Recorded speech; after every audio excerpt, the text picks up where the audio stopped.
የራስ ዓለም ከፊያሜታ አምሃ።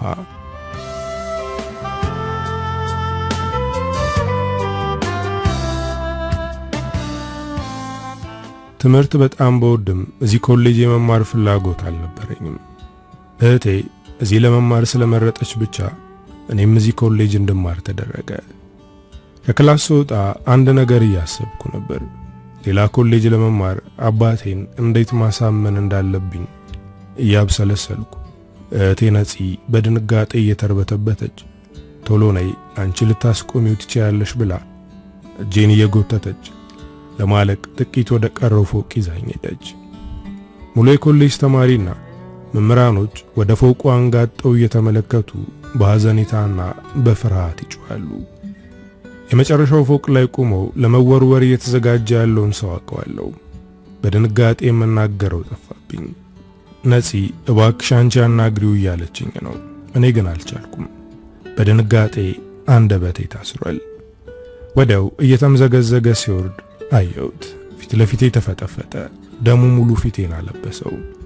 ግቢው በጩኸት ተናወጠ። እኔ ግን አልጮኩም ነበር። አይኔን ጨፍኜ ለተወሰነ ደቂቃ ቆየው። ወዲያው ሁሉም ነገር ጸጥ አለ። በፍጥነት አይኔን ስገልጥ ምንም ነገር አልነበረም። የተሰበሰበ ሰውም ሆነ ከፎቅ የተወረወረ አልነበረም። ይሄ ቅዠት ነው። እዚህ ኮሌጅ መግባቴ የጤናዬን ሁኔታ እንድጠራጠር እያደረገኝ ነው። ሁሉንም ነገር ጊዜ ያበጀዋል። አሁን ጊዜ ያበጀው ወቅት ላይ ነኝ። ባሌ የቤታችን ራስ፣ የህይወቴ መሪና ማመስገኛዬ እንዲሁም የልጅ አባት ነው። እኔ ያለሱ ምንም ነኝ። እሱን የሰጠኝን ፈጣሪን በጣም አመሰግነዋለሁ። መስፍን ህይወቴ በጨለመበትና ተስፋ በቆረጥኩበት ሰዓት ላይ አብሮኝ ነበር። በከባዱ ጊዜ ጥላ ከለላ እንዲሁም ምርኩዝ ሆኖኛል። ትውውቃችን ገና ልጅ እያለን ነበር።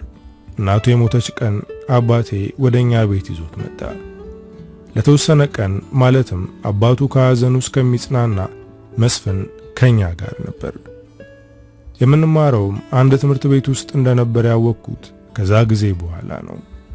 የመስፍን አባትና የኔ ቤተሰቦች የቅርብ ወዳጆች ስለነበሩ ቤት እየመጣ ይጫወት ነበር። በዛ ሰዓት እሱ ከኔ ፍቅር ይዞት ነበር። እኔ ደግሞ ለሱም ሆነ ለፍቅር ቦታ አልነበረኝም። ከኔ ጋር መጫወትና ጊዜ ማሳለፍ ይፈልጋል። ይሄ ነገሩ ደግሞ ታላቅ እህቴን ነፃነትን ያበሳጫት ነበር። ነፂ በ2 ዓመት ትበልጠኛለች፣ ግን አብረን ነበር የምንማረው። ሌላ ጓደኛም ስላልነበረን እንደ ጓደኛም እንደ እህትም አብረን ጊዜ እናሳልፋለን።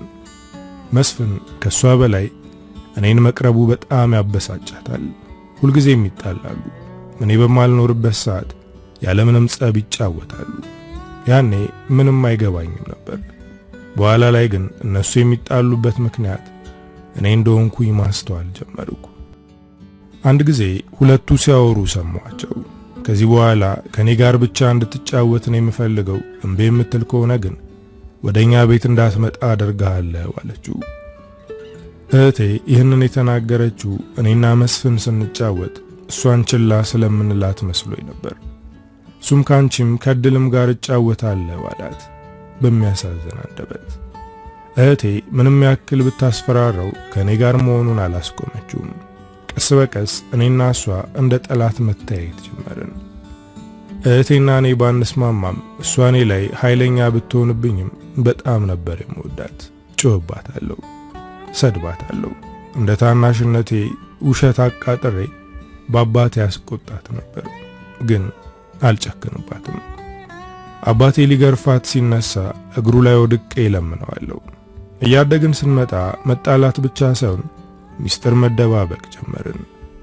እህቴ ሌሎች ጓደኞች ኖሯት፣ እኔ ግን ከመስፍን ውጪ ጓደኛ አልነበረኝም። መስፍን ለኔ ስሜት እንዳለው አውቃለሁ፣ ግን ምንም የተለየ ነገር እየተሰማኝ አልነበረም። ነፂ ሌሎች ጓደኞች ስላሏት ከነሱ ጋር አሪፍ ጊዜ እያሳለፈች እንደሆነ ሳይ እኔም አዳዲስ ጓደኞች እንዲኖሩኝ ፈለግኩ። ኮሌጅ ስንገባ አዳዲስ ጓደኞችን ያስኩኝ። ከእህቴ ጋር ተራራቅን። ድሮም ያን ያክል አልነበርንም። ጭራሻውን በቀን አንዴ ብቻ ነው የምንገናኘው። እሱም ጠዋት ለቁርስ ጠረጴዛ ላይ ስንቀርብ ነው። ከመስፍን ጋርም አልፎ አልፎ ኮሌጅ ውስጥ እንተያያለን። የምንማረው ትምህርት የተለያየ ስለሆነ የምንገናኘውም አልፎ አልፎ ነው። አዳዲስ ጓደኞች ስላሉኝ ለእህቴም ሆነ ለመስፍን ግድ የለኝም። ሳራና ብሩክ ይባላሉ። ሁለቱም ኮሌጅ ውስጥ የሚታወቁ ተማሪዎች ናቸው።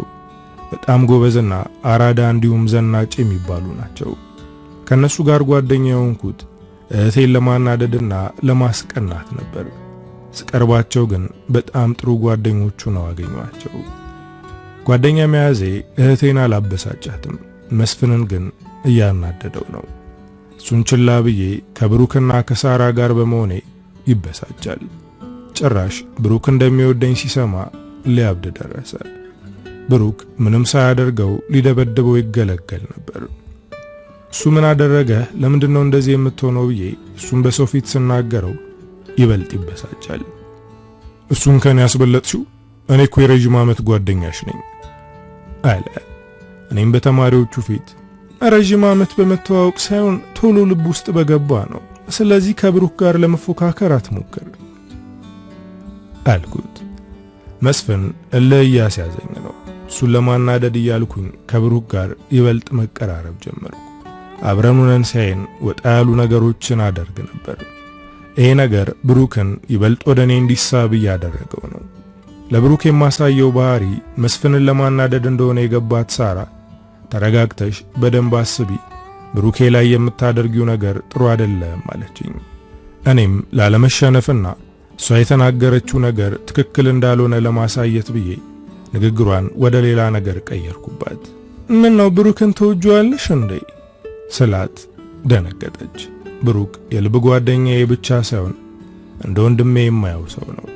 ስለዚህ ሌላ ነገር አትዘባርቂ፣ አንቺም እሱም ጓደኞቼ ናችሁ፣ እንድትጎዱ አልፈልግም አለች። ቀስ በቀስ ከብሩክ ጋር ያለኝ ግንኙነት ወደ ፍቅር ተቀየረ። በሰዓቱ የማፈቅረው መስሎኝ ነበር። ከብሩክ ጋር የፍቅር ግንኙነት መጀመሪያን የሰማችው እህቴ ነፂ ደስተኛ ሆነች። በማዕከላችን የነበረው ጸብ ረስታ ወደ እኔ ቀረበች። ጥሩ ምርጫ ነው ያለሽ፣ ከብሩክ ጋር ደስተኛ እንደምትሆኝ እርግጠኛ ነኝ አለችኝ። እህቴ በእኔ ጉዳይ እንደዚህ ተደስታ አይቻት አላውቅም። ከብሩክ ጋር ግቢ ውስጥ ባይን ቢተዋወቁም ሰላምታ አልነበራቸውም ነበር። እኔ በደንብ እንዲተዋወቁ አደረግኩ። ገና ሲተዋወቁ በደንብ ነበር የተግባቡት። እህቴን ከጎዳት አንቄን የምገል ብላ የማስጠንቀቂያ ቀልድ ቀለደችው። የእህቴ መለወጥ በጣም ነበር የሚገርመኝ። ምክርም ጀምራለች። ከብሩክ ጋር እንዳልለያይ ብዙ ነገር አድርጋለች። እሷ ጋርም አዲስ ነገር እንዳለ ነገረችኝ። ግን ዝርዝሩን አሁን አልነግርሽም፣ ሰሞኑን እኔም ጋር አዲስ ነገር ታያለሽ እህቴ አለችኝ። ለሷ ደስ ብሎኛል። የዛን ቀን ግን የኔና የብሩክ የመለያያችን ቀን ሆነ። ብሩክና ሳራ ወደ ክላስ አልገቡም ነበር። ማታ አሞኛል ሲል ስለሰማሁት በጣም አሞት ይሆናል ብዬ ወደ ቤቱ ሄድኩኝ። እዛ ያየሁት ነገር ያልጠበቅኩት ነበር። ሳራና ብሩክ እየተሳሳሙ ነበር። ሳያቸው ደነገጥኩ። እንዴት በኔ ላይ እንደዚህ አይነት ጨዋታ ይጫወታሉ የሚለው በጣም አበሳጨኝ። ከዛ ቤት ስወጣ ከራሴ ጋር አልነበርኩም። እንደወጣው ለመስፍን ደወልኩለት። የተነሰለው ከነጻነት ጋር ነኝ አለ። ከእቴ ጋር እንደሆነ ሲነግረኝ እሺ መጣው አልኩት። ሁለቱ እንደማይስማሙ አውቃለሁ። ዛሬ ምን እንዳስማማቸውና እንዳገናኛቸው እግዚአብሔር ይወቀው። መስፍን የኛ ቤት ውስጥ ነበር። ከነጻነት ጋር ቁጭ ብለው አገኘኋቸው። ስገባ እያለቀስኩ ነበር። ሁለቱም ደንግጠዋል። ምን እንደሆንኩኝ ጠየቁኝ። እኔም እያለቀስኩ ብሩክና ሳራ ምን እንዳደረጉኝ ነገርኳቸው። መስፍን ፈገግ ለማለት ሞከረ። ነፂ ግን እንደከፋት ታስታውቃለች። ከዛ በኋላ ነበር እህቴ ወደ ቀድሞ ጸባይዋ የተመለሰችው። አሁንም እኔ ላይ ኢፍትሃዊ የሆነች ነው። ለምን እንደዚህ እንደምትሆን አይገባኝም። እህቴ ተለውጣለች ብዬ ነበር፣ ግን ድጋሚ ያ የሚያስጠላ ጸባይዋ ተከሰተ በማለት ለመስፍን ነገርኩት። እሱም ነገሩን ቀለል አድርጎ እህትሽ በጣም ትወድሻለች፣ የምትናገረውንና የምታደርገውን ችላ ብለሽ ለፊው አለኝ። ከመስፍን ጋር ወደ ቀድሞ ጓደኝነታችን ተመለስን። ግን እኔ በፍቅር አይን አላየውም ነበር። ስለሚያወሩኝ ወንዶች ነግረው ነበር። ከብሩክ ጋር ከመጣላታችን በፊት ያሳለፍነውን ሁሉ በዝርዝር ስነግረው ይደብረዋል። እንደዚህ አይነት ነገር ስትነግሪኝ ውስጤ ይታመማል፣ ስለዚህ አትንገሪኝ አለኝ። እኔም እየሳቅኩ ከኔ ፍቅር ያዘ እንዴ አልኩት። ፍቅር እንደያዘው አውቃለሁ። እኔ ደግሞ የልብ ጓደኛዬ እንጂ ፍቅረኛዬ እንዲሆን አልፈልግም። ለሱ ስሜት ቦታ ሰጥቼ ማሰብም አልፈልግም። ግን ደግሞ ከኔ እንዲርቅ ፍላጎት የለኝም። የሚወደኝና የሚያስብልኝ ሰው ከጎኔ መኖሩ በጣም ደስ የሚል ስሜት አለው። ካንቺ ፍቅር ቢይዘኝ ምንድነው የሚጎለኝ? ከብሩክ አንሳለሁ እንዴ? በማለት የምፈራውን ነገር እየጠየቀኝ ነው። እኔ ስለ እንደዚህ አይነት ነገር ከመስፍን ጋር ለማውራት አልፈልግም። ካንተ ጋር ስለ ፍቅር ማውራት ይከብደኛል አልኩት። እሱም በድጋሚ ሌላ ጥያቄ ጠየቀኝ። ቆይ ለኔ ምንም አይነት ፍላጎት የለሽም ሲለኝ በዝምታ ተመለከትኩት። እኔ ግራ የተጋባው ሴት እንደሆንኩ አውቃለሁ። አሁንም መስፍን በጥያቄዎቼ ይህንን እንዳረጋግጥ እያደረገኝ ነው። ላንተ የሚሰማኝ ስሜት ግራ የተጋባ ነው አልኩት። መስፍን ይሄ ምላሽ ያስደሰተው ይመስላል። ስለዚህ በትንሹም ቢሆን ትፈልጊኛለሽ ማለት ነው ብሎ ፈገግ አለ። አይደለም፣ ለፍቅር ግንኙነት የምመርጥ አይነት ወንድ አይደለህም። ለምን እንደዚህ እንዳልኩትም አላውቅም። በጣም ተናደደ። እውነትም ግራ የተጋባሽ ሴት ነሽ ብሎ በቆምኩበት ጥሎኝ ሄደ።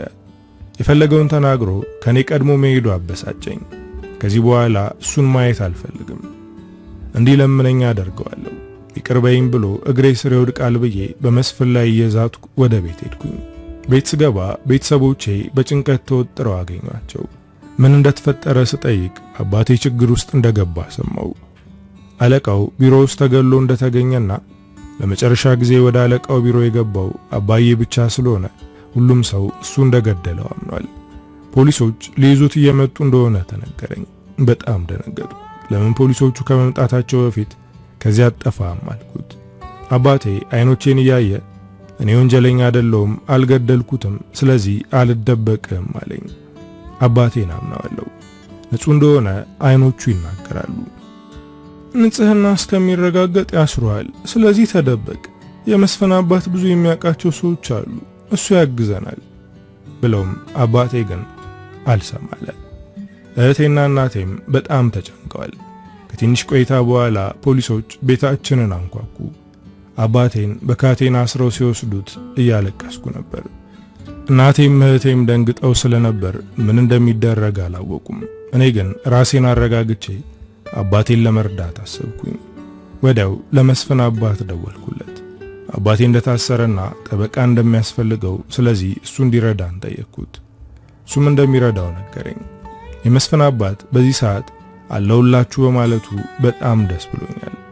እማዬ ግን የሱን እርዳታ ለምን ጠየቅሽ ብላ ተቆጣችኝ። እኔ እስከማውቀው የመስፍን አባት ለኛ ወዳጃችን ነው። ለምን አሁን እንደጠላችሁ አላውቅም። የመስፍን አባት ግን የእናቴን ግልምጫ ችሎ ለአባቴ መሯሯጥ ጀመረ። ግን አባዬን ከእስር ቤት ማስወጣት አልቻለም። ከችሎት ስንወጣ የመስፍን አባት የቀጠረውን ጠበቃ እባክህ ይግባኝን ጠይቅና አባቴን ነፃ እናውጣው አልኩት። የመስፍን አባት ወደ ጆሮዬ ጠጋ ብሎ እኔ ግን እንደተረዳሁት ከሆነ አባትሽ ይህንን ነገር ያደረገው ይመስለኛል፣ ማስረጃዎቹ በሙሉ ወደ እሱ ነው የሚጠቁሙት አለ። ንግግሩ አበሳጨኝ። አባቴን አምነዋለሁ አልኩት። ባሌ ሰው ነፍስ አያጠፋም፣ ማንም ምንም ቢል እሱ ንጹህ ነው አለች እናቴ። እህቴም የአባቷን ንጹህነት ታውቃለች። ጋሼ ላደረክልን ነገር ሁሉ እናመሰግናለን። ከዚህ በኋላ አንተን ማስቸገር አንፈልግም፣ ደግሞ በራሳችን እንሞክራለን አለችው። እሱም በሐዘኔታ ተመለከታት። እሺ እንደፈለጋችሁ፣ ግን የምረዳችሁ ነገር ሲኖር ወደ እኔ ለመምጣት እንዳታቅማሙ፣ እኔ ያለሁላችሁ አለ። ለዚህ ንግግሩ አቀፍኩት። እናመሰግናለን ጋሼ አልኩት። እህቴና እናቴ ጠበቃ ቀጥረው ይግባኝ ጠየቁ። እኔም ከነሱ ጋር ሆኜ የምችለውን እያደረኩ ነው። እህቴ የኮሌጅ ትምህርቷን አቋርጣ ከናቴ ጋር አባቴን ለማስወጣት እየሞከረች ነው። እኔም አቋርጬ እነሱ እንደማግዛቸው ስናገር እናቴም እህቴም አይሆንም አሉኝ። አንቺ ትምህርትሽን መጨረስ አለብሽ፣ አባትሽም ደስ የሚለው ስትማሪ ነው፣ የሱን ጉዳይ ለኛ ተይው አሉኝ። አባታችን ከታሰረ ጊዜ ጀምሮ እኔና እህቴ ተጣልተን አናውቅም። እርስ በርሳችን እንደጋገፋለን። መስፍንም ከጎኔ ነበር። ሲከፋኝና ሲደብረኝ እኔን ለማዝናናት ይሞክራል። አባቴ ከእስር ቤት እንደሚወጣ ተስፋ ይሰጠኛል። ግን እሱም በጣም ተጨንቋል። ይህንን ያክል የተጨነቀው በእኔ አባት ምክንያት ብቻ አይመስለኝም። እሱንም ያስጨነቀው ነገር እንዳለ እርግጠኛ ነበርኩ። ሁልጊዜም የራሴን ችግር ብቻ ነው የማወራው። እስኪ አንተ ንገረኝ፣ እንደዚህ ያስጨነቀህ ነገር ምንድነው? በማለት ጭንቀቱን እንዳያካፍለኝ ጠየቅኩት። እየተጨነቅኩት አንቺ ጭንቀት ውስጥ ስለሆንሽ ነው። እዚህ ምድር ላይ ካንቺ ውጪ ሌላ የሚያስጨንቀኝ ነገር የለም አለ። ይህን ያክል ስለኔ መጨነቁ እየገረመኝ ነው። ምን ያክል ቢወደኝ ነው? ምን ያደረኩለት ነገር ኑሮ ነው ይህንን ያክል የሚወደኝ እያልኩ አስባለሁ። መስፍን እኔን መጠበቅና መንከባከብ ብቻ ሳይሆን እናቴንና እህቴን በአንዳንድ ነገር ማገዝ ይፈልጋል። ግን እነሱ እሱንም ቢሆን ማስጨነቅ አይፈልጉም። ቢሆንም ምን ላይ እንደደረሱና የሚረዳን ነገር ካለ እንድነግረው ይጠይቀኛል። ከጎኔ መሆንህ ብቻ በቂ ነው። ስለዚህ ምንም አላደረኩም ብለህ አትጨነቅ። አንተም አባትህም እያገዛችሁን ነው። በጣም እናመሰግናለን አልኩት። በቻልኩና አባትሽን ነጻ አስወጥቼ አንቺን ደስተኛ ባደረኩሽ ግን አልችልም በማለት በሐዘኔታ አንገቱን አቀረቀረ። መስፍን እኔ እንዳላዘንና እንዳይከፋኝ የሚችለውን እያደረገ ነው። እሱም ቢሆን በዚህ ሰዓት አይዞ የሚለው ሰው ያስፈልገዋል። ምክንያቱም ከአባቱ ጋር እየተስማማ አይደለም። ያልተስማሙበት ምክንያት ምን እንደሆነ ብጠይቀውም ለመናገር ፍቃደኛ አይደለም። እሱ ስለ ራሱም ሆነ ስለ አባቱ መጨነቁን ትቶ ከኔና ከችግሮቹ ጋር እየተሰቃየ ነው። አባቴን ለመጠየቅ ሲሄድ አብሮኝ ይሄዳል። አባዬ ግን በዚህ ደስተኛ አይደለም። መስፍን ላንቺ የሚሆን ሰው አይደለም ይለኛል። አባቴ መስፍን ላይ ምን እንዳየ አላውቅም፣ ግን በመካከላችን ገብቶ ከመስፍን እንድርቅ እየነገረኝ ነው። አባዬ ብቻ ሳይሆን እህቴም መስፍንን ፊት እየነሳችው ነው። ከእህቴ ጋር ተጣልታችኋል እንዴ? በመሃላችሁ የተፈጠረው ምንድነው? ማለት ጠየቅኩት። እህትሽ ለኔ ፍላጎት ሳይኖራት አይቀርም፣ እኔ ደግሞ ፊት እየሰጠዋት አይደለም ሲለኝ አንድ ነገር ወደ ጭንቅላቴ መጣ። ከዚህ በፊት ስትነጫነጭብኝ የነበረው በዚህ ነገር እንደሆነ አረጋገጥኩ። እህቴን የሚያናድድ ነገር እያደረግኩ እንደሆነ ተሰማኝ። መስፍን ይህንን ነገር ከነገረኝ በኋላ ለእህቴ ስል ከሱ መራቅ ጀመርኩ። መናገሬ እንዲቆጨኝ እያደረግሽ ነው፣ ለምንድነው ከኔ የምትርቂው? ማለት ጠየቀኝ። እኔ ግን እውነታውን ነገርኩት። የኔና ያንተ መቀራረብ እህቴን የሚያስደስታት ከሆነ መቀራረብ አልፈልግም አልኩት። ግን ከሱ እየራኩኝ በሄድኩ ቁጥር እየናፈቀኝ ነው። ከዚህ በፊት ተሰምቶኝ የማያውቀው ስሜት አሁን ይሰማኛል። ነፂ ወደ እኔ ክፍል መጣች። ቆዝሜ ተቀምጫለሁ። ከጎኔ ተቀመጠች። እንደዚህ የሚያስጨንቅሽ ጉዳይ የአባታችን ጉዳይ ከሆነ አትጨነቂ፣ በቅርቡ እውነታው ይወጣል። አባታችን ነፃ ሆኖ ወንጀለኛው ወደ እስር ቤት ይወረወራል አለች። ይህንን በመስማቴ ደስ ብሎኛል፣ ግን ከመስፍን ጋር ያላትን ነገር ማወቅ ፈለግኩ። ቅር የማይልሽ ከሆነ ስለ መስፍን ልጠይቅሽ ፈልጋለሁ አልኳት። በመሰላቸት ተነፈሰች። መስፍንን ፈልገው ነበር፣ ግን ቆይቷል። ልጆች ነበርን። አሁን እንደማልወደው አረጋግጫለሁ፣ ግን ካንቺም ጋር እንዲሆን አልፈልግም አለችኝ። ከመስፍን ጋር የጀመርኩት ነገር ባይኖርም እህቴ ለምን እንደዚህ እንዳለች አላውቅም። ለምን ብዬ ጠየቅኳት። እሷ ግን ቀጥተኛና ትክክለኛ ነገር አልነገረችኝም። መስፍንም ሆነ አባቱ ደስ አይሉኝም ብቻ ነው ያለችው። ከመስፍን ለመራቅ ይሄ ምክንያት አይሆንም። አባቱም ሆነ እሱ እኛን እየረዱን ነው። ድጋሚ ከመስፍን ጋር መቀራረቡን ቀጠልኩኝ። ለኔ ያለሽን ስሜትም ሆነ ምን እንደምትፈልግ ያላውቅም።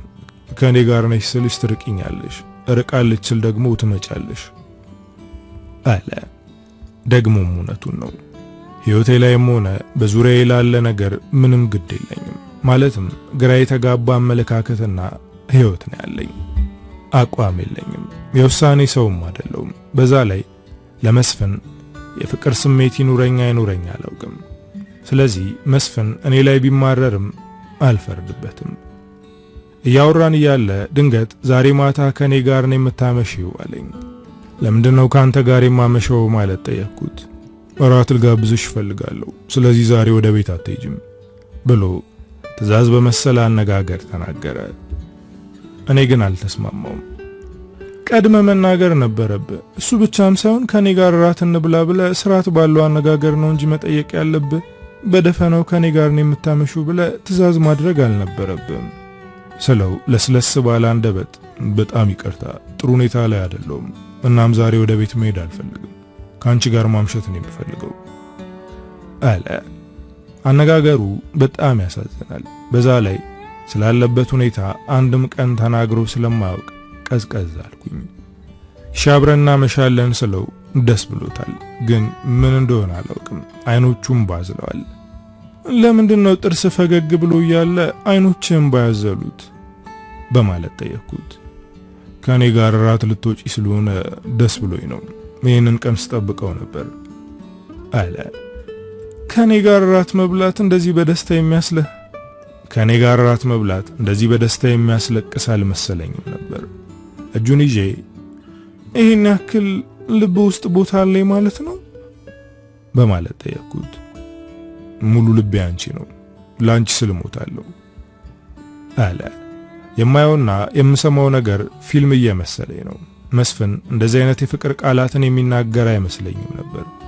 ቤት ሄጄ ተዘገጃጅቼ ልምጣ ብለውም አልፈቀደልኝም።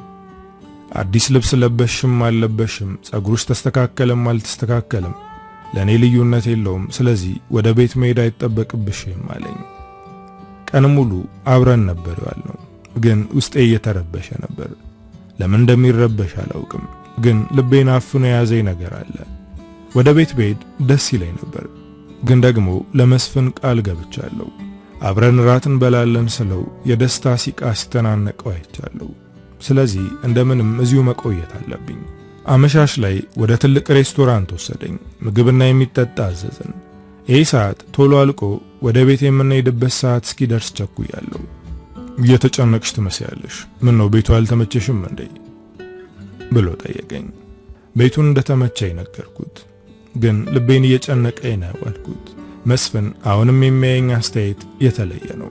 አይኖቹ አሁንም እንባ አዝለዋል። ምናልባት ከኔ ጋር ለራት ወጥተሽ ስለማታውቂ ይሆናል አለኝ። ራት በልተን ስንጨርስ ወይን መጎንጨት ጀመርን። እየጠጣን እያለ እህቴ ደወለች። ለማንሳት ስሞክር እባክሽ ስልኩን አታንሺው አለ። እሺ ብዬ መልሼ አስቀመጥኩት፣ ግን እህቴ ደጋግማ ደወለች። አነሳሁት። እህቴ ለምንድነው ስልክ የማታነሹ ብላ ጮኸችብኝ። ከሰው ጋር ነኝ አልኳት። አሁኑኑ ወደ ቤት መምጣት አለብሽ። ነገ አባታችን ንጹህ እንደሆነ የሚያሳይ ቪዲዮ እጃችን ውስጥ ገብቷል። አሁን እኔና ማዬ ከጠበቃው ጋር ቤት ቁጭ ብለን እያወራን ነው። አሁኑኑ ወደ ቤት ነይ አለችኝ። ስልኩ እንደዘጋው ከተቀመጥኩበት ተነሳው። አሁኑኑ መሄድ አለብኝ አልኩት። ቆይ ብሎ እጄን ያዘኝ። እህትሽ ምንድነው የነገረችሽ? ለምንድነው ተጣድፈሽ የምትሄጁ ብሎ ጠየቀኝ። አባቴን ነጻ የሚያወጣ ቪዲዮ ተገኝቷል፣ ጠበቃው እኛ ቤት ነው ያለው ስለው እሱም አብሬሽ እመጣለሁ አለ። አንተ መቸገር የለብህም፣ ወደ ቤት መሄድ ትችላለህ፣ እኔ በታክሲ ሄዳለሁ አልኩት። እሱ ግን በጭራሽ አብሬሽ እመጣለሁ አለ። እየተጣደፈን ከሬስቶራንቱ ወጣን። አባቴ ንጹህ መሆኑን አውቄው ነበር፣ አባቴ ንጹህ ነው አልኩት። መስፍኔም ደስ እንዳለው ፊቱ ላይ ይነበባል። አባትሽ የሰው ነፍስ እንደማያጠፋ ሁሉም ሰው ያውቃል፣ ቢዘገይም እውነታው መውጣቱ እንደማይቀር እርግጠኛ ነበርኩ አለ። መስፍን ስለ አባቴ የተናገረው ነገር ልቤን አሙቆታል። ከጎኔ ስለሆንክ እድለኛ ነኝ አልኩት። እሱም መኪናውን እያሽከረከረ ፈገግ አለ። መስፍንን እስከ ዛሬ መግፋቴ እየቆጨኝ ነው። ከብሩክ በላይ ለሱ የተለየ ስሜት እየተሰማኝ ነው። ለነገሩ ከብሩክ ጋር የነበርኩት አፍቅሬው አልነበረም። ያውኑ ፍቅር ይሁን አይሁን ባላውቅም የተለየ ስሜት ተሰምቶኛል። ምን እንደማስብ ታውቂያለሽ?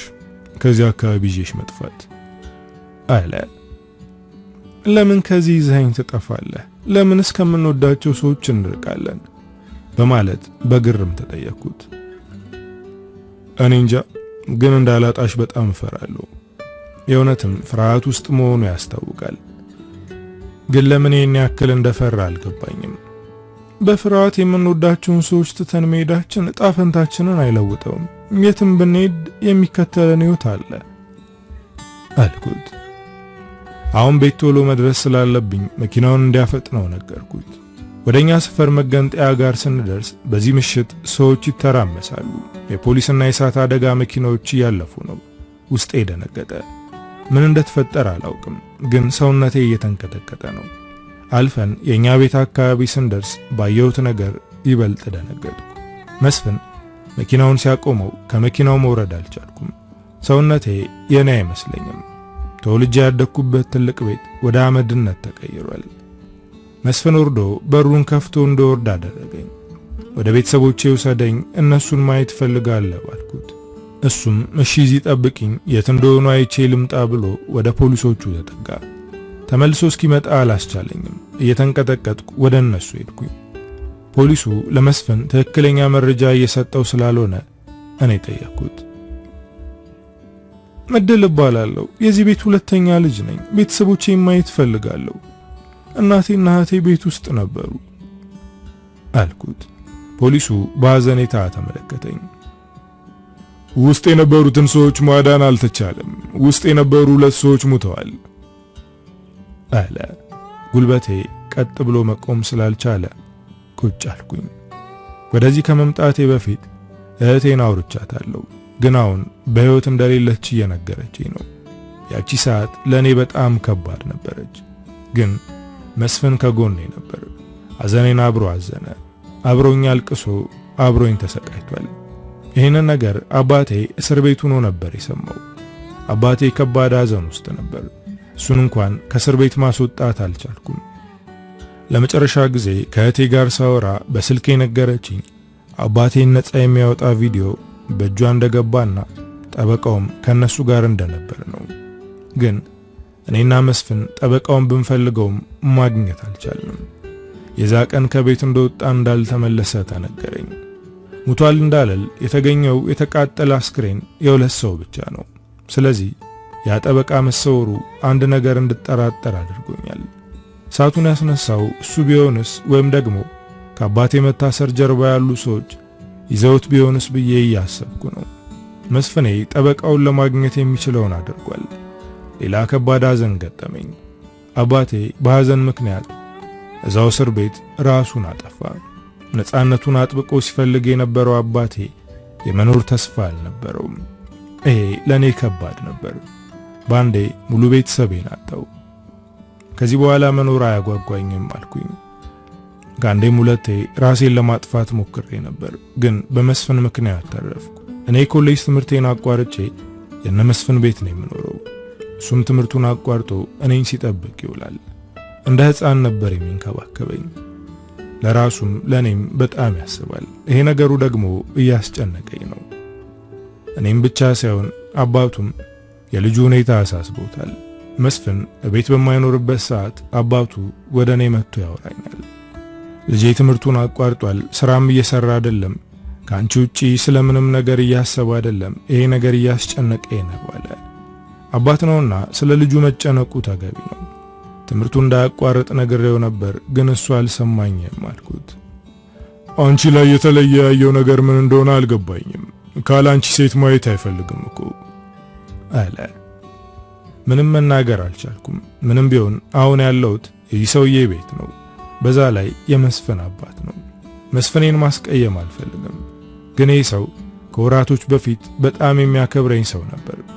ምክንያቱም ያኔ ቤተሰቦቼ በሕይወት ነበሩ። አሁን ወድቄያለሁ። ቤት የለኝም፣ ቤተሰብ የለኝም። በዝምታ አለፍኩት። መስፍን ከአባቱ ጋር እንደ ጠላት ነው የሚታዩት። ለምንድነው አባትህን እንደ ጠላት የምታየው? ምንም ቢልህ ላንተ ሲል ነው። የቤተሰብን ጥቅምና ናፍቆት የምታውቀው ስታጣቸው ነው። አንተ ከአባት ጋር ለመደሰት ጊዜ አለ፣ ስለዚህ ጊዜን ተጠቀምበት አልኩት። ስለ አባቱ ምንም የሚናገረው ነገር አልነበረም።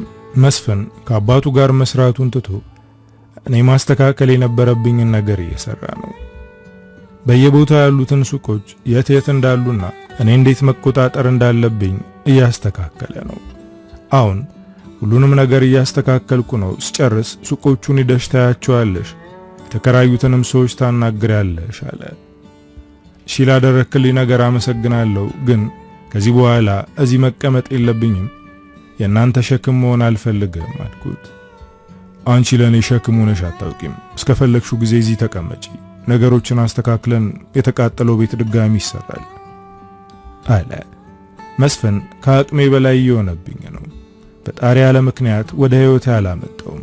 ይህ ሰው ለኔ እንደ መልአክ የተላከ ሰው ነው። ብዙ ገፍቼው ነበር፣ አስቀይሜው ነበር። እሱ ግን አሁንም ከኔ ጋር ነው። እስካሁን የፍቅር ጥያቄውን አልተቀበልኩትም። በዚህ ወቅት ይህንን ድክመቴን ተጠቅሞ ድጋሚ የፍቅር ጥያቄ በማቅረብ በይሉንታ እሺ እንድለው ማድረግ ይችል ነበር፣ ግን አላደረገውም። አሁን ከጎኔ ሲርቅ እየጨነቀኝ ነው። ከቤት ሲወጣ አይኔ አብሮት ይሄዳል። ብዙ ጊዜ አብረን ወጣ እንበል፣ ከቤት መውጣት ላንቺም ጥሩ ነው ይለኛል። እኔ ግን ከቤት መውጣት አልፈልግም። እዚሁ ቤት ውስጥ መቀመጥ ወይም መተኛትን የምፈልገው። ሰው ማየትም ሆነ ማናገር ይጨንቀኛል። ቤቴንና ቤተሰቦቼን ካጣው ጊዜ ጀምሮ ከዚህ ቤት አልወጣውም። መስፍን ግን ካጠገቤ እንዲርቅ አልፈልግም። እሱም ውጪ የሚያስተካክለውን ነገር ከጨረሰ ወደ ቤት ነው የሚመጣው። ዛሬ ግን አምሽቷል። በእርግጥ እንደሚያመሽ ነግሮኝ ነበር። የተቃጠለው ቦታ ላይ ቤት ለመስራት እንዳስጀመረና ዛሬ እዛው እንደሚቆይ ሲነግረኝ ትንሽ ቅር ብሎኝ ነበር። ካሁን ይመጣል ብዬ እየጠበቅኩት ነበር፣ ግን አመሸ። እስከሚመጣ ጋደም አልኩኝ፣ ግን እየጨነቀኝ ነው። ተነስቼ ወደ በረንዳው ሄድኩኝ። የማየው የግቢውን በር ነበር። ለምን እንዳመሸ ነግሮሻል አለኝ የመስፍን አባት፣ የመጠጥ ብርጭቆውን ይዞ ካጠገቤ በመቆም። አልነገረኝም ብዬ ንግግሩን ቋጨሁት። ሰውየው መጠጡን እየተጎነጨ እኔን ነበር የሚመለከተው። ሁኔታው ደስ ስላለኝ በቃ ገብቼ ልተኛ ብዬ ለመሄድ ስሞክር እጄን ያዘኝ። ለድብርትና ለጭንቀት መጠጥ መጎንጨት ጥሩ ነው ያዢ ብሎ የሱን ብርጭቆ ሊያስጨብጠኝ ሲሞክር አልፈልግም፣ ገብቼ ማረፍ ፈልጋለሁ አልኩት። እሱ ግን አልለቀቀኝም። ጭራሽ ሊስመኝ መታገል ጀመረ። ይህኔ በጥፊ መታሁት። ለይዞት ይበልጥ ወደ አውሬነት ተቀየረ። ቡጢ ሰንዝሮ አፍንጫዬን መታኝ። አይኔ ብዥ ያለብኝ፣ ግን ራሴን አልሳትኩም ነበር። መታገሌን ቀጠልኩ። ለረጅም ጊዜ የአባቴ ጓደኛ ነበር። የቤተሰብ ቅርብ ወዳጅም ነው። በዛ ላይ የመስፍን አባት ነው። ይህንን ነገር መሞከሩ በጣም የሚያስጠላ ነገር ነው። እየታገልን እያለ መስፍን ወደ ግቢ ሲገባ አየሁት። ደርሶ ያስጥለኛል የሚል ተስፋ ነበረኝ። ግን እሱ ከመድረሱ በፊት አባቱ ከበረንዳው ወደ መሬት ተምዘገዘገ። የነበርንበት በረንዳ ሁለተኛ ፎቅ ነው። ተንበርክክ ያለው እጄ እየተንቀጠቀጠ ነው። ከአንደበቴ የሚወጣ ቃል ገደልኩት የሚል ነበር። ሁሉንም ነገር አጥቻለሁ። አሁን ደግሞ በእኔ ምክንያት ሰው ሞቷል እና እኔ በሕይወት መኖር አለብኝ እያልኩኝ ሳለቅስ ከኋላዬ ጠንካራ ክንድ ሲያቅፈኝ ተሰማኝ። ቀና ብዬ ተመለከትኩት። መስፍን ነው። እያለቀስኩ አባት በእኔ ምክንያት ነው የሞተው፣ ግን አውቄ አይደለም። ሊስመኝ እየታገለ ነበር። ቀበቶውንም ፈቶ ነበር፣ ጠጥቶ ነበር። ስንታገል ወደቀ አልኩት። ተረጋጊ፣ በአንቺ ምክንያት አይደለም። አንቺ ምንም አላደረግሽም። አባቴ ስለሰከረ ራሱን መቆጣጠር አልቻለም አለኝ። መስፍን በዚህ ሰዓት እኔን ማጽናናቱ በጣም የሚገርም ነው። አሁንም እኔን ለመጠበቅ ይሞክራል። በእኔ ምክንያት ነው የወደቀው ብለሽ ከተናገርሽ ያስሩሻል። አንቺ ከታሰርሽ እኔ በሕይወት መኖር አልችልም፣ ራሴን አጠፋለሁ። ስለዚህ ለእኔ የምታስቢ ከሆነ ዝም በይ አለኝ። ፖሊሶች ሲመጡ አባቱ በጣም ሰክሮ እንደነበረና በራሱ እንደወደቀ ነገራቸው። መስፍን ከአባቱ መሞት በላይ እኔ ያለሁበት ሁኔታ እየጎዳው ነው። አባቱን ከቀበረ በኋላ ለኔ ያለው እንክብካቤ ጀምሯል። እኔ ደግሞ ከዚህ በኋላ እዚህ መቆየት አልፈልግም። ከሱ ጋር መሆንም ይጨንቀኛል። ለመሄድ ተዘጋጀው። የት ልትሄጂ ነው ብሎ ጠየቀኝ። እኔም ከዚህ በኋላ እሱ ጋር መሆን እንደማልፈልግ ነገርኩት። የአባት ሞት ምክንያት ከሆነች ሴት ጋር እየኖርክ ውስጥ እንዲቆስል አልፈልግም። እኔ ላንተ ከችግር ውጪ ምንም የምሰጥህ ነገር የለም አልኩት። በሁለቱ መዳፎቹ ፊቴን ይዞ በእንባ በተሞሉ አይኖቹ እየተመለከተኝ አንቺ ከጎኔ ከሌለሽ በሕይወት መኖር አያጓጓኝም። በግድ ፍቅሬን ተቀበይ ወይም የኔ ብቻ ሆኜ አልልሽም። ግን እዚህ ተቀመጪ፣ ጥለሽኝ አትሂጂ አለኝ። እንባው ሲፈስ በጣም አሳዘነኝ። እኔም አብሬው አለቀስኩ። ግን ለምንድን ነው ይህንን ያክል የምትወደኝ? ለምን አልኩት። መጀመሪያ ስንተዋወቅ ታስታውሻለሽ? ያኔ ምን ተባብለን ነበር በማለት በትዝታ ወደ ኋላ እንድመለስ አደረገኝ። ገና ልጆች ነበርን። እናቱ የሞተች ቀን አባቴ መስፍን ወደኛ ቤት ይዞት መጣ። ከዛም የኔ ክፍል ውስጥ እንዲቆይ አደረገ። እኔ ደግሞ ከእህቴ ጋር እንድተኛ ነገረኝ። ክፍሌን አዲስ በመጣ ልጅ መቀማቴ በጣም አበሳጭቶኝ ነበር። ማታ ላይ ማንም ሳያየኝ በቀስታ ወደ ክፍሌ ሲሄድ አልተኛም ነበር። ቁጭ ብሎ ያለቅሳል። በጣም አሳዘነኝ። ወደሱ ጠጋ ብዬ ምን እንደሆነ ጠየቅኩት። እሱም እናቴ ሞተች፣ ከዚህ በኋላ እናቴን አላቅፋትም፣ ጠረኗንም ማሽተት አልችልም አለ። በቲሸርቴ እጅጌ እንባውን ጠረኩለት። እናት ባትኖርም አባት አለ፣ ስለዚህ አትከፋ አልኩት። አባቴን እንደ እናቴ አልወደውም አለ። እንባውን ጠርጌ አይዞ እኔና አባቴ እህቴና እናቴ እንወድሃለን፣ ሁልጊዜም ከጎንህ እንሆናለን አልኩት። ይሄ ልጅ አንደበቴ የመስፍንን ልብ አስደነገጠው። እናንተ እንደምትወዱኝ ቃል ግቢልኝ ሲለኝ ቤተሰቦቼን ወክዬ ቃል ገባውለት። ቤተሰቦቼ በጣም መልካም ናቸው። እንደሚወዱት እርግጠኛ ሆኜ መናገር እችላለሁ። ቃል ገባውለት። እሱም እንባውን ጠርጎ አመሰግናለሁ፣ እኔም እናቴን የምወዳትን ያክል ወድሻለሁ፣ እስከ መጨረሻ ድረስ አንለያይም ብሎ ቃል ገባ። ያ ልጅነት ነበር። እያደግን ስንሄድ እኔ ያንን ቃል እንደ ቃቃ ጨዋታ ነበር ያየሁት። ለሱ ግን ልቡ ውስጥ የተቀመጠ ቃል ኪዳን ነው። አንቺ የልጅነት ቃሌ ነሽ፣ ልቤ ውስጥ ጠብቄ የማስቀምጥሽ እንቁ ነሽ፣ አንቺን እጠብቅሻለሁ። ያኔ እኔ እናቴን ባጣውበት ሰዓት በልብስሽ እጅጌ እምባዬን ጠርገሽ አይዞ እኔና ቤተሰቤን እንወድሃለን ብለሽ ያዘነውን ልቤን አለስልሰሽዋል።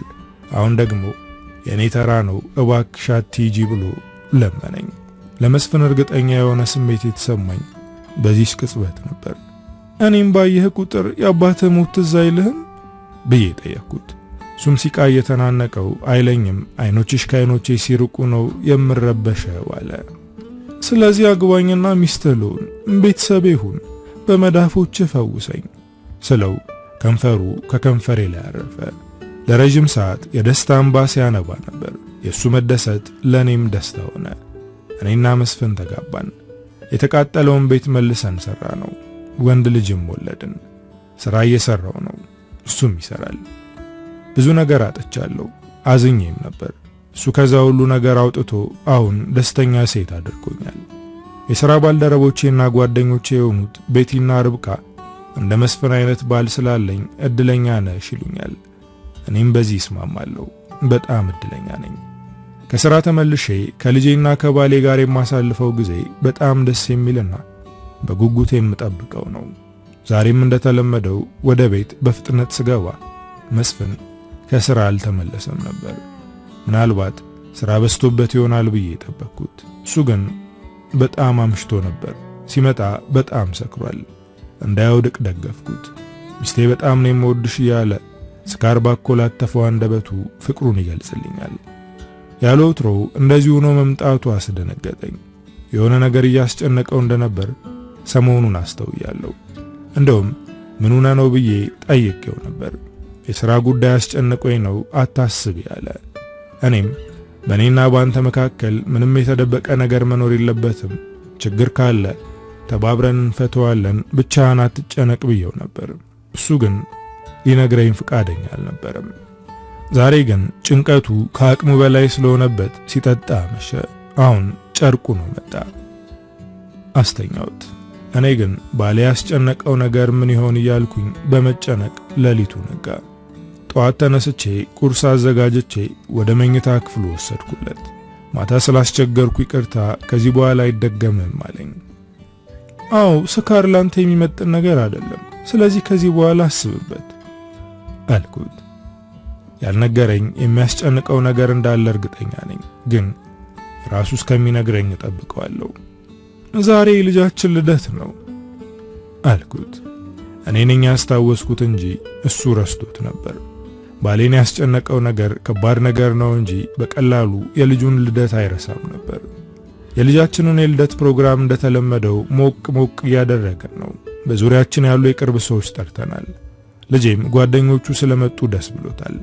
ሻማ የማጥፋት ፕሮግራሙ ላይ አንድ ያልጠበቅነውና አስደንጋጭ እንግዳ ወደ ቤታችን ገባ። በድንጋጤ እንደ ሐውልት ተገትሬ ቀረው። እንደዚህ ያስደነገጠችኝ እንግዳ እህቴ ነፂ ናት። ሁላችንም የምናውቀው እንደሞተች ነበር።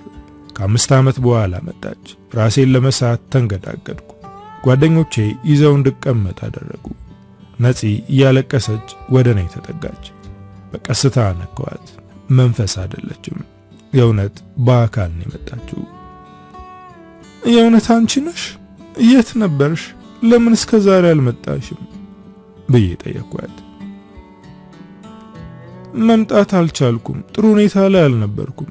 ያኔ ለመጨረሻ ጊዜ ካንቺ ጋር በስልክ ካወራን በኋላ ስልኩን ዘግቼ ስለ አባቴ ከማዬና ከጠበቃው ጋር እያወራን ነበር። ያንን በድብቅ የተቀረጸ ቪዲዮ የሰጠኝ የጥበቃ ሰራተኛ ደውሎ ቀሪውን ገንዘብ ስጪኝ ብሎ መጨቃጨቅ ጀመረ። ስለ ሞተ አባዬ አለቃ ትንሽ ብትሆንም ማስረጃ ፈልጋ አምጣልኝ ብዬ ጉርሻ ሰጥቼው ነበር። ግን ጥሩ ነገር ካገኘ የተሻለ ነገር እንደምሰጠው ቃል ገብቼለት ነበር። ቪዲዮውን ከላከ በኋላ እየደወለ መጨቃጨቅ ጀመረ። እማዬ ከአባዬ ካዝና ገንዘብ አውጥታ ስጪው ብላ ሰጠችኝ። እኔም ለመስጠት ታክሲ ይዤ ሰውዬው ወዳለበት ሄድኩኝ። እማዬና ጠበቃው ቤት ነበሩ። ስመለስ ግን ሁሉም ነገር እንዳልነበረው ነው አገኘሁት። የሰፈር ሰው በሙሉ እየጮኸ ነበር። በድንጋጤ ራሴን ስቼ ወደቅኩኝ። ከጥቂት ሰዓታት በኋላ ስነቃ ራሴን ሆስፒታል አገኘሁት። ከጎኔ የነበረው ሰው ከኛ ቤት ፊት ለፊት አዲስ ተከራይ የነበረው ዳይስፖራው ፍስሐ ነበር። በሰዓቱ የእናቴን መሞት ሰማ ከራሴ ጋር አልነበርኩም። የአእምሮዬ ሁኔታ ጥሩ አልነበረም። ጭራሽ ከጥቂት ጊዜ በኋላ የአባዬን መሞት ሰማው። ያኔ ባሰብኝ። ግን ፍስሐ በእኔ ላይ ተስፋ አልቆረጠም። ሕክምና እንድከታተል አደረገኝ። እዚህ መሆኔ ይባስ የሚጎዳኝ ስለነበር ወደ ካናዳ ይዞኝ ሄደ። ቀስ በቀስ ከድባቴ ወጣው። የጤናዬም ሁኔታ መስተካከል ጀመረ። ፍስሐን አገባሁት አለችኝ። እህቴ እንዴት እንደተረፈች ብትነግረኝም አሁንም በሕይወት መኖሯን ማመን ከብዶኛል። የልጄ ልደት እንደጠበቅነው ሳይሆን አለቀ። ሁሉንም ነገር ረስቼ ከሷ ጋር እያወራው ነው። መስፍን ልጁን አስተኝቶ መኝታ ቤት ገብቷል። ሰራተኛዋም ስራዋን ጨርሳ ወደ ማረፊያዋ ገብታለች። እኔና ነፂ ሳሎን ቁጭ ብለን እያወራን ነበር። እኔ የሚያሳለፍኩትን ከባድ ነገር ነገርኳት። በዛ ከባድ ሰዓት ከጎኔ የነበረው መስፍን እንደሆነና ለሷ ፍስሐ ዋጋ ከከፈለላት በላይ መስፍን ለኔ ዋጋ እንደከፈለ በእንባ ታጅቤ ነገርኳት። እና አሁን በትዳርሽ ደስተኛ ነሽ? ማለቴ መስፍን ጥሩ ባል ነው ብላ ጠየቀችኝ። ይህንን የጠየቀችኝ እንደ እህትነቷ ስለምትጨነቅልኝ ነው። አዎ ከመስፍን ጋር በመሆኔ ደስተኛ ነኝ፣ እድለኛም ጭምር። እግሬ እስከሚነቃ ብሄድ የሱ አይነት ባል አላገኝም አልኳት። በትንሹ ፈገግ አለች። ከመስፍን ጋር ያን ያክል እንዳልሆኑና የድሮውን ነገር አስታውሳለሁ። በትንሹ ፈገግ አለች። ከመስፍን ጋር ያን ያክል እንዳልሆኑና የድሮውን ነገር አስታውሳለሁ። ግን አሁን ትላልቅ ሰዎች ስለሆነን በእኔ ምርጫና ውሳኔ እንደማትገባ እርግጠኛ ነኝ። የመጣሁት አንቺን ለማየትና ያኔ እሳቱ በምን ምክንያት እንደተነሳ ለማጣራት ነው አለችኝ። እኔና መስፍን ጠበቃውን ጠርጥረነው ስለነበር እሱን ስንፈልግ ነበር። ግን እሱ ከናቴ ጋር አብሮ ነበር። ለመሆኑ ያኔ አባቴ ነፃ ሊወጣበት የነበረው የቪዲዮ ቅጂ እጅሽ ላይ አለ ብዬ ጠየቅኳት። ነፂ ደንገጣለች። ምን ነው ደነገጥሽ ብዬ ጠየቅኳት። እሷም ወዲያው ተረጋግታ እጄ ላይ የለም አለች። ቪዲዮ ላይ የነበረው ገዳይ ፊቱን ታስታውሻለሽ በማለት በድጋሚ ጠየቅኳት። እሷ ግን እንደማታውቀው ነገረችኝ። ምናልባት እሳቱን አስነስቶ እናቴንና ጠበቃውን የገደላቸው ከአባቴ መታሰር ጀርባ ያለው ሰው ነው አልኳት። እስከ እኩለ ሌሊት ከእህቴ ጋር ስናወራ ነበር። በነጋታው ወደ አረፈችበት ሆቴል ለመሄድ ስትነሳ የትም አትሄጂም ብዬ አስቀረዋት። እኔ እህቷ እያለሁ ሆቴል መያዙ አበሳጭቶኛል። ነፂ ከልጄ ጋር ቶሎ ተግባብታለች። ከመስፍን ጋር ግን ብዙም አይደሉም። ስራ ለመሄድ ከቤት ስወጣ ቶሎ መለሳለሁ፣ እስከዛው እንዳይደብርሽ አልኳት። መስፍን ስራ ቦታዬ እንዲያደርሰኝ ጠየቅኩት። ስለ እህቴ እንድናወራ ስለፈለኩ ነበር እንዲወስደኝ ጠየቅኩት። የእህቴ መትረፍ በጣም አስደስቶኛል፣ ፈጣሪ ደስታዬን መልሶልኛል አልኩት። እሱ ግን ዛሬ ለየት ብሎብኛል። እህትሽ ሙታለች እያለኝ ነው። አዎ ሙታ ነበር፣ ግን አሁን በሕይወት እንዳለችና እንዴት እንደተረፈች ነግራናለች። ስለዚህ ይህንን አምነን እንቀበል። ምን ነው የእህቴ መመለስ አላስደሰተህም እንዴ በማለት ጠየቅኩት። እሱ ግን ምንም አይነት ምላሽ እየሰጠኝ አይደለም። በዝምታ መኪናውን እያሽከረከረ ነው። ወዲያው ወደ ስልኬ መልእክት ሲገባ ሰማው። ከፈትኩት። እህቴ ነፂ ቪዲዮ ልካልኛለች። ቪዲዮ ልከፍተው ስል መስፍን እንዳትከፍቹ ብሎ ጨህብኝ። ደነገጥኩ። ለምንድነው የማልከፍተው ብዬ ጠየቅኩት። እሱ ግን አሁንም ዝምታን መርጧል። ግን ስልኬን ከጄ ለመውሰድ እየሞከረ ነው። ለምንድነው ምላሽ የማትሰጠኝ? በዛ ላይ የሰሞኑ ሁኔታ ተለይቶብኛል። ቆይ ምንድነው የሆንከው? ለምንድነው የማትነግረኝ ብዬ ጮኩበት። መስፍን መኪናውን ጥጋት ይዞ በማቆም የፖሊስ ካቴና አውጥቶ ሊያስረኝ ሞከረ። እየሳቁ ምን ልታደርገኝ ነው ብዬ ጠየቅኩት። እሱ ግን ምንም እየመለሰልኝ አይደለም። ሁለቱንም እጄን ሲያስረኝ በፈገግታ ተመለከትኩት። እሱም ካሰረኝ በኋላ እህቴ ላከችውን ቪዲዮ ከፈተው። ያየሁት ነገር አስደነገጠኝ።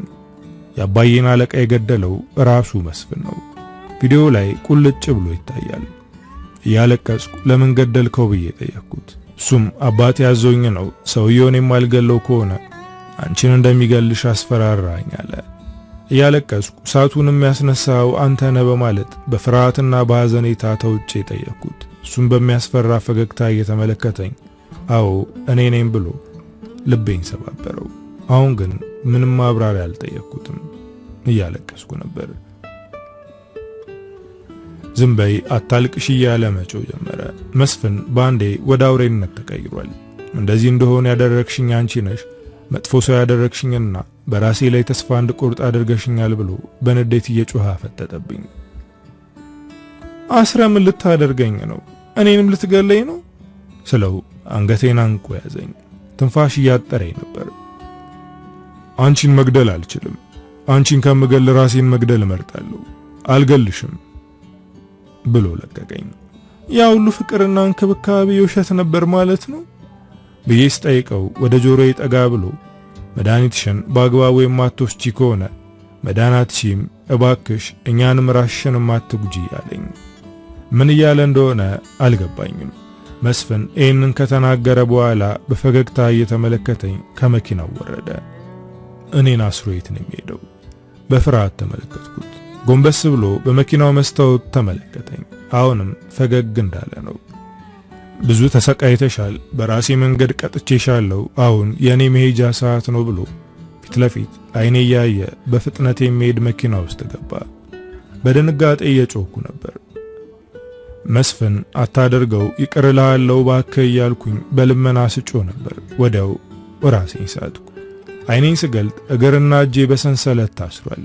የለበስኩትም የሆስፒታል ፒጃማ ነው። ፊት ለፊቴ ሁለት ዶክተሮች ቆመዋል። ሁለቱም የደከማቸው ይመስላሉ። ምን እየተፈጠረ ነው? ለምንድነው እግርና እጄን ያሰራችሁኝ? መስፍን የት ነው? ሆስፒታል ወሰዳችሁት? አይኔ ያየ መኪና ውስጥ ገባ። ቆይ ባሌ ተርፏል በማለት በጥያቄ አጣደፍኳቸው። ዶክተሩ የሚመለከተኝ በሐዘኔታ ነበር። ለምንድነው እንደዚህ የምታየኝ? ሞተ ማለት ነው? እሺ ለምንድነው ያሰራችሁኝ? ለልጅ አስፈልገዋለሁ፣ ፍቱኝ እያልኩ እያለቀስኩ ነው። ዶክተሩ ወደ ሴቷ ዶክተር እየተመለከተ መድኃኒቷን እንድትወስድ ዶክተር ኃይሌን ጥሪው አላት። ሁኔታቸው ግራ የሚያጋባ ነበር። ስለምንድነው የምታወሩት? ፍቱኝና ወደ ልጄ ሊሄድ አልኳቸው። ሴቷ ዶክተር ኃይሌ የተባለውን ሰውዬ ለመጥራት ወጣች። እባክሽ ምን እንደተፈጠረ ንገሪኝ ብልም እየነገረችኝ አይደለም። ዶክተር ኃይሌ የሚባለው ሰውዬ መጣ። ደስ የሚልና ግርማ ሞገስ ያለው ወንድ ነው። ወደ ሌላኛው ዶክተር እየተመለከተ ዛሬ እውነታውን የምትጋፈጥበት ቀን ነው አለው። ምን አይነት እውነታ ሊያጋፍጡኝ እንደሆነ እግዚአብሔር ይወቀው። ምን ልትነግረኝ ነው? መስፍን መኪና መገጨቱንና መሞቱን ነው ብዬ ጠየቅኩት። ዶክተር ኃይሌ ወንበር ላይ እንድቀመጥ አደረገኝ። እሱም ከኔ ራቅ ብሎ ተቀመጠ። ሁለቱ ዶክተሮች በተጠንቀቅ ቆመዋል። እድል በማለት ነበር ንግግሩን የጀመረው። እኔም በረጅሙ ተንፍሼ አቤት አልኩት። አሁን ምን እየተሰማሽ ነው ብሎ ጠየቀኝ። ጥያቄው አሳቀኝ። ከት ብዬ ሳኩኝ። እነሱ ግን አልሳቁም። ለምንድነው በሰንሰለት ያሰራችሁኝ? እኔ እኮ እብድ አይደለሁም፣ ጤነኛ ሴት ነኝ። ነው ወይስ ባሌ በመኪና ስለተገጨ ታብዳለች ብላችሁ ፈርታችሁ ነው? ልጅ እኮ አለኝ፣ ያለ እኔ ምን ሊሆን ነው አልኩት። በሰንሰለት ከታሰርሽ ስንት ጊዜ እንደሆነሽ ታውቂያለሽ ብሎ ጠየቀኝ። አጠያየቁ ረጋ ያለ ስለሆነ እኔም ተረጋግቼ መለስኩለት። አዎ ከሰዓታት በፊት ነው አልኩት። አይደለም ዓመታት ተቆጥረዋል። ከረጅም ዓመት በፊት ነው ወደዚህ የአእምሮ ሆስፒታል የመጣሽው። ለ5 ዓመት ያክል እዚህ ነበርሽ አለ። እኔ ሊያሳብዱኝ የተቀጠሩ ሰዎች እንደሆኑ እያስተዋልኩ ነው። ከኔ ጋር ያለባችሁ ችግር ምንድነው? ቤተሰቤን ገላችሁ አሁን ደግሞ እኔን ማሳበርን የምትፈልጉት አልኩት። አሁን ያለሽበት የጤና ደረጃ ከስካሁን የተሻለ ስለሆነ እውነታውን ነግርሻለሁ። ከእውነታው ጋር መጋፈጥ ላንቺ ጤና ጥሩ ነው። እስከዛሬ እውነታውን ላለመጋፈጥ ስትደበቂ ነበር አለ። እውነታ የሚለው ነገር ምንድነው እያልኩ ነበር። ከዓመታት በፊት የሃይስኩል ተማሪ ያለሽ መስፍን የሚባል ፍቅረኛ ነበርሽ ብሎ ጠየቀ። እኔ ሳሎን አንተ ነህ በሰንሰለት መታሰር ያለብህ፣ ምክንያቱም መስፍን አሁን ላይ ባሌ ነው ብዬ መለስኩለት። አፍቃሪሽ መስፍን ጋር ተጣልታችሁ ነበር፣ ምክንያቱም አንቺ ብሩክ የሚባል ፍቅረኛ ስለነበረሽ ነው። ከብሩክ ጋር ፍቅር የጀመርሽው መስፍንን ከዙሪያሽ እንዲርቅ ለማድረግ ነበር። እሱን ለማባረር ከሌላ ወንድ ጋር ግንኙነት መጀመር ብቻ ሳይሆን ብዙ ጊዜ በጓደኞቹ ፊት አንተ እንደ ወንድሜ ነህ የማይህ ለፍቅር የምትሆነው እንዳደለም ብለሽ ትነግሪው ነበር ሲለኝ፣ ይሄ ሰውዬ ስለኔ ብዙ ነገር እንዳጣራ እርግጠኛ ሆንኩኝ። አዎ ልክ ነህ፣ ግን አሁን የተናገርከው ነገር ያለፈ ታሪክ ነው። አሁን እኔና መስፍን ሌላ ታሪክ ጽፈናል አልኩት። እሱ ማውራቱን ቀጠለ። የሃይስኩሉን ጨርሶ ወደ ኮሌጅ ገባ። ኮሌጅ ስትገቡም የተቀየረ ነገር አልነበረም። ጭራሽ ነገሩ ባሰ። መስፍን አልቻለም። የኮሌጁ ግቢ ውስጥ ወደሚሰራው አዲስ ህንጻ ጫፍ ላይ ወጣ። መስፍን ወደ መሬት ተወረወረ። አንቺም እዛው ነበርሽ። ያየሽውን ነገር መቀበል ላንቺ ከባድ ሆነ። የአእምሮ ጤናሽን ያጣሽው ያኔ ነው። ቤተሰቦችሽ የአእምሮ ሐኪም ቤት ማስገባት አልፈለጉም። ቤት ውስጥ ራሳቸው ይንከባከቡሽ ነበር። አንድ ቀን አባትሽ አለቃው ጋር እንደተጣላና በቅርቡ ባረራለው እንዳለው ሲያወራ ሰማሽ። አንቺም በነጋታው ማንም ሳያይሽ ወደ አባትሽ ቢሮ ሄድሽ። በሰዓቱ አባትሽ አልነበረም። ምሳ የመውጫ ሰዓት ስለነበር ብዙ ምሳ የለም። አንቺ ወደ አባትሽ አለቃ ቢሮ ገባሽ። እሱ ነበር። ሰውየው ማማለል ጀመርሽ። ሰውየው ሴሰኛ ስለነበር በፈገግታ ተቀበለሽ። አንቺም የሚጽፍበትን እስክሪብቶ አንስተሽ አንገቱን ደጋግመሽ ወጋሽው። እንደዛ ደም በደም ተጨማልቀሽ ወደ ቤት ሄድሽ። ቤተሰቦችሽ በጣም ደነገጡ። አንቺ ግን ምንም ሳይመስልሽ ሻወር ወሰድሽ። ልብስሽን ቀይረሽ ከነሱ ጋር ተቀመጥሽ። አንቺ ወደ ክፍልሽ ስትገቢ ቤተሰቦችሽ እየተማከሩ ነበር። ለፖሊስ አሳውቀን ጠዋት መጥተው ወደ አእምሮ ሆስፒታል ሊወስዷት ይገባል ሲሉ ስትሰሚ አውርተው እስከሚጨርሱ ጠበቅሽ። ከክፍልሽ ወጣሽ። የእናትና የአባትሽን እንዲሁም የእህትሽን ክፍል ቆለፍሽ። እሳት አስነሳሽ። ሙሉ ቤቱን አቃጠልሽው። ቤተሰቦችሽ መትረፍ አልቻሉም። የዛኑ ምሽት ወደ መስፍን አባት ቤት በመሄድ ከፎቅ ላይ ወረወርሽው። አንቺን ይዞ ወደዚህ ለመምጣት ከባድ ነበር። ለዓመታት እዚህ ነበርሽ አለ። እኔን ለማሳበድ የተጻፈ ታሪክ የማምን ይመስላል። አሁን ልቀቁኝ፣ ወደ ልጄ ልሂድ አልኩት። ጭራሽ ልጅ የለሽም። መኖር የምትፈልጊውን ህይወት እየኖርኩ ነው ብለሽ ራስሽን እየሸወድሽ ነበር። ይህን ነገር አምነሽ መቀበል አለብሽ ሲለኝ በጣም ተበሳጨው። አውቃችሁ እኔን ለማሳበድ ነው፣ ልቀቁኝ እያልኩ መጮህ ጀመርኩ። ያኔ ቁመው የነበሩት ዶክተሮች መርፌ ወጉኝ። ሰውነቴ እየከዳኝ እንደሆነ ታወቀኝ። ወዲያው አይኔ ጨለመብኝ። ዶክተሩ የነገረኝ ታሪክ የፈጠራ ታሪክ ሳይሆን ትክክለኛ ታሪክ ነበር። ያኔ መስፍን ከፎቅ ተወርውሮ ከሞተ በኋላ ራሴ ጋር አልነበርኩም። አባትና እናቴን እንዲሁም እህቴን እኔ ነኝ የገደልኳቸው። የመስፍንን አባትና የአባዬን አለቃም ገድያቸዋለሁ። ልጅ የለኝም። ያ የሚያምር ወንድ ልጅ ጭንቅላቴ ውስጥ የፈጠርኩት ልጅ ነው። ቤቲና ርብቃ የሚባሉ ጓደኞችም የሉኝም ነበር። ከመስፍን ጋር ያሳለፍኩትን ፍቅር ውሸት ነበር። ከሰዓታት በኋላ አይኔን ገለጥኩ። ግን አሁንም እዛው ሆስፒታል ውስጥ ታስሬ ተኝቻለሁ። ለመነሳት አልቻልኩም። ሰውነቴ ደክሟል። ዶክተር ኃይሌ ገብቶ ከጎኔ ተቀመጠ። አሁን እንዴት ነሽ ብሎ ጠየቀኝ። እንዴት ሆናለሁ ብለህ ነው?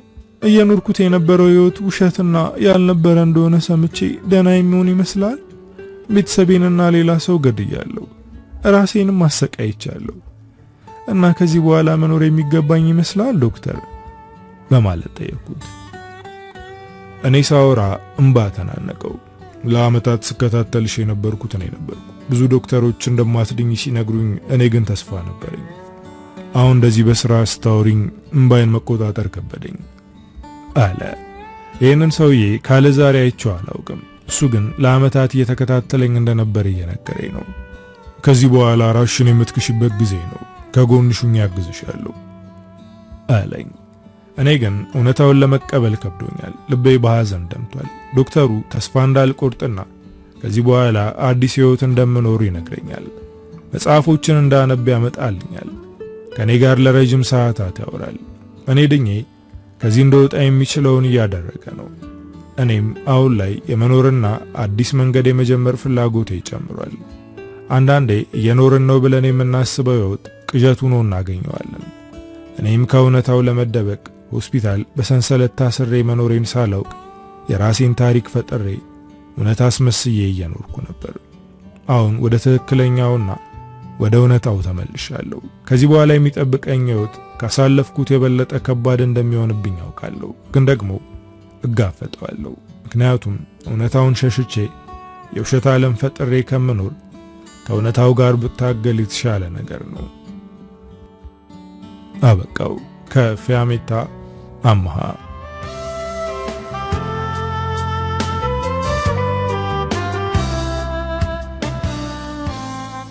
እንግዲህ ወዶቼ ለዛሬ ይዤላችሁ የመጣው ታሪክ የሰማችሁትን ይመስላል። ታሪኩን እንደወደዳችሁትና በርካታ ቁም ነገሮችን እንዳገኛችሁበት እምነቴ ነው። ቻናሉን ሰብስክራይብ፣ ቪዲዮውን ላይክ ማድረግ እንዳትረሱ።